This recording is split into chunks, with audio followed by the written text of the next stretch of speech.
Hello everyone, welcome back to my channel. My name is Dr. Tiffany, chiropractor and holistic health and life coach.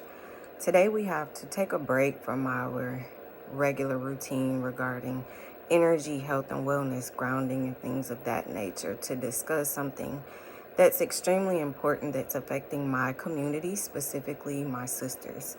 If you're a subscriber to this channel and you are of another race, no offense, but this is a conversation that I have to have with my sisters because oftentimes we are the ones who focus on this area of our life the most. And my channel is dedicated to people who don't have the knowledge because of whatever reason. A lot of times this type of information is not afforded to us until it's too late. So as a Black woman on International Women's Day and a Black doctor as well, this is something that needs to be addressed. So my sisters, please stop using the synthetic hair. I know that convenience is easy, it's comfortable. Not wanting to have to deal with your hair on a day-to-day basis is also something that a lot of us tend to focus on, right? The protective styles, because it's convenient, it's easy, it's manageable, but we're killing ourselves. So the synthetic hair, as you probably have heard or read, has a lot of carcinogens in it. And what are carcinogens? Carcinogens are cancer-causing chemicals. And cancer is the second leading cause of death in the United States of America. Now, let's think back for a while and take a look at history. I know that you see a lot of lawsuit claims on TV, right, for products that have been introduced to us over the years that the government and the corporations knew were toxic and unhealthy, but they decided to push them anyway for financial gain. The synthetic hair business is no different. As Black women, we are the biggest spenders, so kudos to you for that. But we should not be spending our money on things that are killing us, right? The synthetic hair contains carcinogens, and also these carcinogens not only lead to cancer, but other health issues can arise as a result of them as well. Think about the time that you may have worn synthetic hair, and I'll use myself as an example because I have, and I don't want to make it seem like I'm perfect and this is something that I've never done. So I can think back to a time when I've worn knotless braids, let's just say, for example. And after my hair was braided, my scalp was itching so bad for about 3 to 4 days, right? And they have products that you can purchase which is supposed to alleviate that itchiness. But what if I told you that that itchiness is your body alerting you that this probably should not be in your hair, right? We have a tendency to pat, we scratch, we do whatever we can. We oil our scalp, we spray the spray, whatever we need to do to alleviate the itchiness and keep the protective style. Oftentimes, this will cause our scalp to turn red. Sometimes we may develop bumps or blisters, and this is simply contact dermatitis. It's your body's way of saying, hey, get this away from me. But we overlook it, we ignore it, and we continue to go on about our day. Well, these products are killing us. And you may look at me and say, well, that's easy for you to say, right? You look like your hair is healthy and you take care of it very well. Yes, but so can you. You can take the time to nurture and be intentional regarding making sure that your hair is healthy without the synthetic hair. Because over the course of time, if we continue to use these things, then it affects our health, right?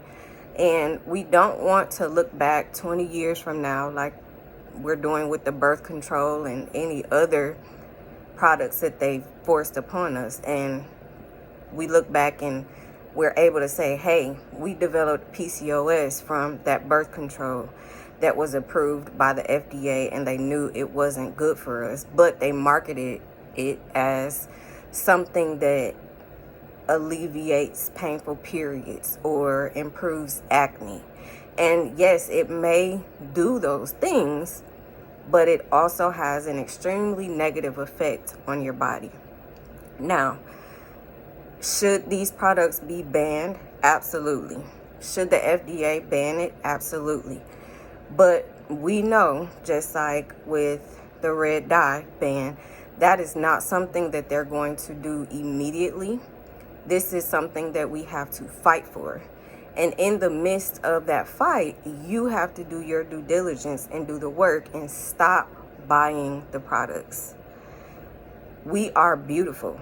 We are all created in God's image. And I know, trust me, I completely understand the idea of convenience, the idea of wanting to change things up and look different, right?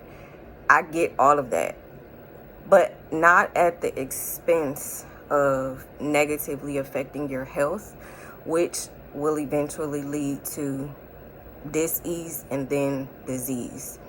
So think about this, and it's not only important for you, it's important for your daughters.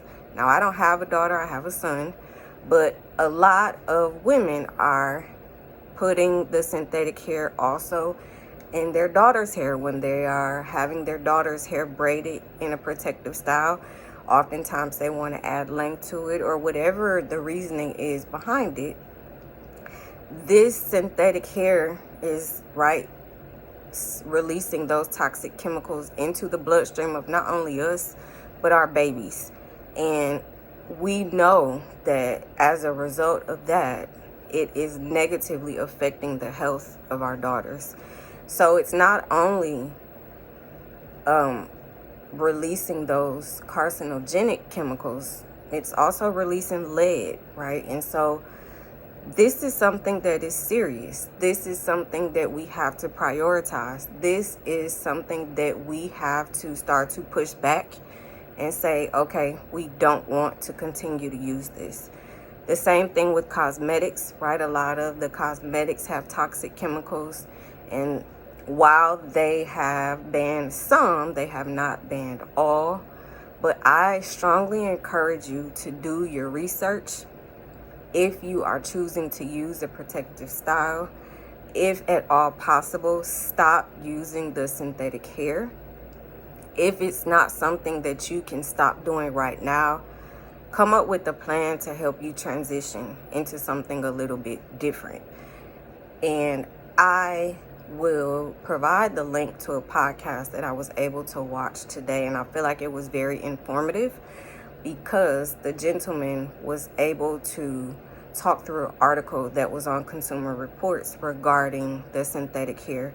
He's also someone that used to work in the oil and gas industry. So shout out to you, Mr. Philip Scott, thank you for all your hard work, and thank you for taking the time to dissect the article, talk about the different chemicals and the negative effects that it has on our body. Please, please, please, ladies, know that you were created in God's image. You are fearfully and wonderfully made. Also understand that this is by design, right? Whatever they can do to keep us bound, to keep us sick, to keep us unhealthy, they are willing to do so. And now that we have the knowledge and we know better, we have to make the conscious decision to do better. Because if we don't, there are consequences associated with our actions, whether it's positive or negative. So I love you, each and every one of you, and I want you to stay healthy, which is why I am discussing this. It may be hard for some of you to hear, and I understand that, but as a part of my responsibility to you all, I have to tell you the truth. There's no other way around it. And what you decide to do with it is your business. But what I can tell you is that you need to stop using the synthetic hair. Come up with a plan. Prioritize your health and your wellness. Because without your health, you have nothing. And you're not able to be there for your family, for your children, and most importantly, for you to live a good quality of life. So, take a look at the video. I will include the link in the description, and stop using the synthetic hair. Until next time, heal holistically, and I look forward to speaking with you soon. Bye.